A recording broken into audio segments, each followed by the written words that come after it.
November 4th is the feast of the dedication of the Basilica of St. John Lateran in Rome. One of the earliest churches that still remain in the world, it dates back to the 4th century. It serves as the cathedral church of the Diocese of Rome. It's the Pope's church as Bishop of Rome. And the popes indeed lived there from the 4th century until the 14th century. It's often called the mother and head of all of the churches of Rome and of the world. It's a very symbolic and historic structure. And so most pilgrims who go to Rome not only want to visit the Basilica of St. Peter, but they strive to visit the other major basilicas like St. John.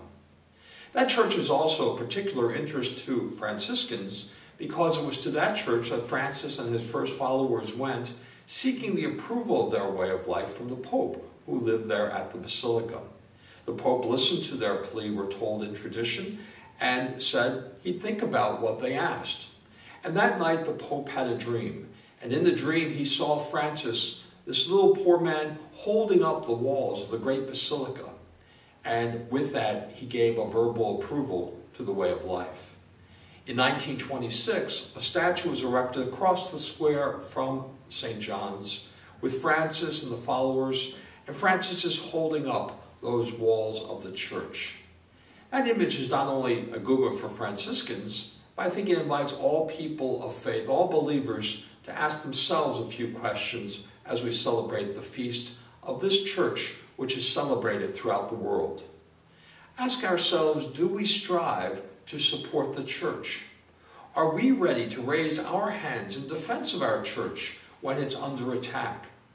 Are we ready to help build up the church by inviting others to join us in our work and in our worship? Do our good deeds reflect a convinced disciple of Jesus? And even if someone should see our raised hands and say, well, that's a sign of surrender, that too is not so bad for a disciple. For we should be ready in humility to surrender our will to that of Jesus as it's taught to us through the church. Yes, a great historic structure like St. John Lateran can certainly inspire. But even more important, perhaps, is to remember the message that has gone forth from that church and goes forth from all of our churches, calling us to witness, to be good disciples, to raise our hands in praising God, and also in proclaiming and defending our faith. This is Father Donald at St. Clement Church in Rosedale. We invite you to join us in prayer, in witness, in helping others to know the good news of Jesus Christ.